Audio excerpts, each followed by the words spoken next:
السلام علیکم ورحمۃ اللہ وبرکاتہ۔ معزز سامعین، آج کی کلاس کا آغاز ہم کریں گے سورۃ البقرہ کی آیت نمبر 121 سے۔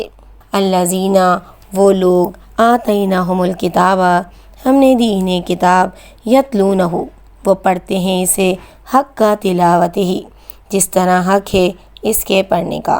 اولئک، وہی لوگ، یؤمنون، ایمان لاتے ہیں، بھی اس کے ساتھ، ومن یکفر، اور جو کوئی کفر کرتا ہے، بھی اس کے ساتھ، فاولئک ھم الخاسرون، تو وہی لوگ ہیں خسارہ پانے والے۔ جنہیں ہم نے کتاب دی وہ اسے اس کے حق کے ساتھ پڑھتے ہیں اور وہ اس کتاب پر بھی ایمان رکھتے ہیں، اور جو اس کے ساتھ کفر کرے وہ نقصان والا ہے۔ اہل کتاب کے ناخلف لوگوں کے مذموم اخلاق و کردار کے بعد یہاں پر صالح اور اچھے لوگوں کے کردار کی وضاحت کی جا رہی ہے اور ان کی خوبیاں بیان کی جا رہی ہیں، ان کو مومن ہونے کی خبر دی جا رہی ہے۔ ان میں عبداللہ بن سلام رضی اللہ تعالیٰ عنہ اور ان جیسے دیگر افراد ہیں جن کو یہودیوں میں سے قبول اسلام کی توفیق حاصل ہوئی۔ وہ اس طرح اسے پڑھتے ہیں جس طرح پڑھنے کا حق ہے۔ اس کے کئی معنی بیان کیے گئے ہیں، جیسے خوب توجہ اور غور سے پڑھتے ہیں۔ جنت کا ذکر آتا ہے تو جنت کا سوال کرتے ہیں، اور جب جہنم کا ذکر آتا ہے تو اس سے پناہ مانگتے ہیں۔ اس کے حلال کو حلال اور حرام کو حرام سمجھتے ہیں، اور کلام الہی میں تحریف نہیں کرتے جیسے دوسرے یہودی کرتے تھے۔ اس میں جو کچھ تحریر ہے لوگوں کو بتاتے ہیں، اس کی کوئی بات چھپاتے نہیں ہیں، اس کی محکم باتوں پر عمل کرتے ہیں، متشابہات پر ایمان رکھتے ہیں، اور جو باتیں سمجھ میں نہیں آتی انہیں علماء سے حل کرواتے ہیں، اس کی ایک ایک بات کی اتباع کرتے ہیں۔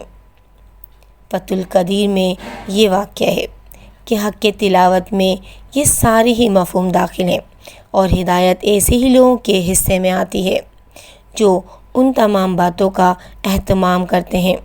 اہل کتاب میں سے جو نبی صلی اللہ علیہ وآلہ وسلم کی رسالت پر ایمان نہیں لائے گا وہ جہنم میں جائے گا۔ کلمات سے مراد احکام شریعت، مناسک حج، ذبیحہ، ہجرت، نار، نمرود وغیرہ اور تمام آزمائشیں ہیں جن سے حضرت ابراہیم علیہ السلام گزارے گئے اور ہر آزمائش میں کامیاب و کامران رہے۔ یا بنی اسرائیل اذکروا، اے بنی اسرائیل تم یاد کرو، نعمت التی، میری نعمت، وہ جو انعمت، میں نے انعام کی، علیکم تم پر، وانی، اور یقیناً میں نے، فضلتکم، فضیلت دی تم کو، علی العالمین، تمام جہانوں پر۔ اے اولاد یعقوب، میں نے جو نعمتیں تم پر انعام کی ہیں انہیں یاد کرو، اور میں نے تو تمہیں تمام جہانوں پر فضیلت دے رکھی تھی۔ واتقوا، اور تم ڈرو، یوما لا تجزی، اس دن سے کہ نہیں کام آئے گا، نفس، کوئی نفس، ان نفس، کسی نفس کے، شیئا ولا یقبل، کچھ نہیں اور نہ ہی قبول کیا جائے گا، منہا، اس سے، عدل ولا تنفعہا، کوئی بدلہ اور نہ نفع دے گی اسے، شفاعت، کوئی سفارش، ولا ہم ینظرون، اور نہ ہی مدد کیے جائیں گے۔ اس دن سے ڈرو جس دن کوئی نفس کسی نفس کو کچھ فائدہ نہیں پہنچا سکے گا، نہ ہی کسی شخص سے کوئی فدیہ قبول کیا جائے گا، نہ ہی کوئی سفارش، نہ ہی کوئی شفاعت نفع دے گی، نہ ہی ان کی مدد کی جائے گی۔ وَإِذِ ابْتَلَىٰ، اور یاد کرو جب آزمایا، ابراہیم کو، ربہ، اس کے رب نے، بکلمات، چند کلمات سے، فَأَتَمَّہُنَّ، تو اس نے پورا کر دیا انہیں، قالا، کہا، یعنی اللہ نے، انی، بے شک میں، جاعلک، بناؤں گا تجھے، للناس، لوگوں کے لیے، امام، قالا، کہا، یعنی ابراہیم علیہ السلام نے، ومن ذریتی، اور میری اولاد میں سے بھی، قالا، تو فرمایا اللہ رب العزت نے، لا ینالو، نہیں پہنچتا، عہد الظالمین، میرا عہد ظالموں کو۔ جب ابراہیم علیہ السلام کو ان کے رب نے کئی باتوں سے آزمایا اور انہوں نے سب کو پورا کر دیا، اللہ نے فرمایا میں تمہیں لوگوں کا امام بنا دوں گا، عرض کرنے لگے اور میری اولاد کو فرمایا میرا وعدہ ظالموں سے نہیں ہے۔ اللہ تعالیٰ نے حضرت ابراہیم علیہ السلام کی اس خواہش کو پورا فرمایا جس کا ذکر قرآن مجید میں ہے۔ وَجَعَلْنَا فِي ذُرِّيَّتِهِ النَّبُوَّةَ وَالْكِتَابَ، یہ سورہ عنکبوت کی آیت ہے۔ ہم نے نبوت اور کتاب کو اس کی اولاد میں کر دیا، بس ہر نبی جسے اللہ نے مابعوث کیا اور ہر کتاب جو ابراہیم علیہ السلام کے بعد نازل فرمائی، اولاد ابراہیم میں ہی یہ سلسلہ جاری رہا۔ اس کے ساتھ یہ بھی فرما دیا کہ میرا وعدہ ظالموں سے نہیں ہے۔ اس امر کی وضاحت فرما دی گئی کہ ابراہیم علیہ السلام کی اتنی شان اور عند اللہ منزلت کے باوجود اولاد ابراہیم میں سے جو ناخلف اور ظالم اور مشرک ہوں گے ان کی شقاوت و محرومی کو دور کرنے والا کوئی نہیں ہوگا۔ اللہ تعالیٰ نے یہاں پیغمبر زادگی کی جڑ کاٹ دی۔ اگر ایمان اور عمل صالح نہیں ہے تو پیر زادگی اور صاحبزادی کی بارگاہ الہی میں کیا حیثیت ہوگی؟ نبی صلی اللہ علیہ وآلہ وسلم کا فرمان ہے، جس کو اس کا عمل پیچھے چھوڑ گیا اس کا نسب اسے آگے نہیں بڑھا سکے گا۔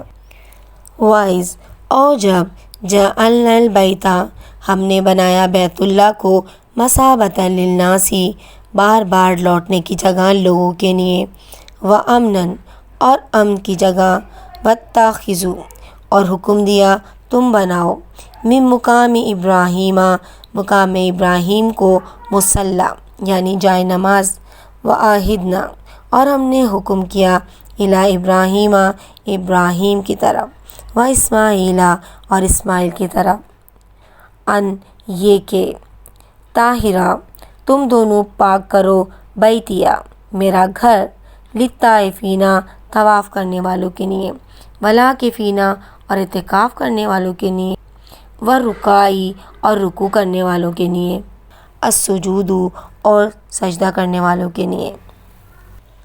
ہم نے بیت اللہ کو لوگوں کے لیے ثواب اور امن و امان کی جگہ بنایا، تم مقام ابراہیم کو جائے نماز مقرر کر لو۔ ہم نے ابراہیم علیہ السلام اور اسماعیل علیہ السلام سے وعدہ لیا کہ تم میرے گھر کا طواف کرنے والوں اور اعتکاف کرنے والوں اور رکوع سجدہ کرنے والوں کے لیے پاک صاف رکھو۔ حضرت ابراہیم علیہ السلام کی نسبت سے جو اس کے بانی اول ہیں، بیت اللہ کی دو خصوصیتیں اللہ رب العزت نے یہاں بیان کی ہیں کہ اسے لوگوں کے لیے ثواب کی جگہ بنایا، دوسرے معنی ہیں بار بار لوٹ کے آنے کی جگہ۔ جو ایک مرتبہ بیت اللہ کی زیارت سے سرفراز ہو جاتا ہے، دوبارہ آنے کے لیے اس کا دل بے قرار رہتا ہے۔ یہ ایسا شوق ہے جس کی کبھی کوئی تسکین نہیں ہوتی، بلکہ یہ روز بروز بڑھتا رہتا ہے۔ دوسری خصوصیت امن کی جگہ، یعنی یہاں کسی دشمن کا بھی خوف نہیں رہتا۔ اس لیے زمانہ جاہلیت میں بھی لوگ حرم کی حدود میں کسی جانی دشمن سے بھی بدلہ نہیں لیتے تھے۔ اسلام نے اس کے اس احترام کو باقی رکھا، بلکہ اس کی مزید تاکید اور توسیع کی۔ مقام ابراہیم سے مراد وہ پتھر ہے جس پر کھڑے ہو کر حضرت ابراہیم علیہ السلام نے کعبے کی تعمیر کی تھی۔ اس پتھر پر حضرت ابراہیم علیہ السلام کے قدم کے نشانات ہیں۔ اب اس پتھر کو ایک شیشے میں محفوظ کر دیا گیا ہے جسے ہر حاجی اور طواف کرنے والا بآسانی دیکھ سکتا ہے۔ اس مقام پر طواف مکمل کرنے کے بعد 2 رکعت پڑھنے کا حکم ہے۔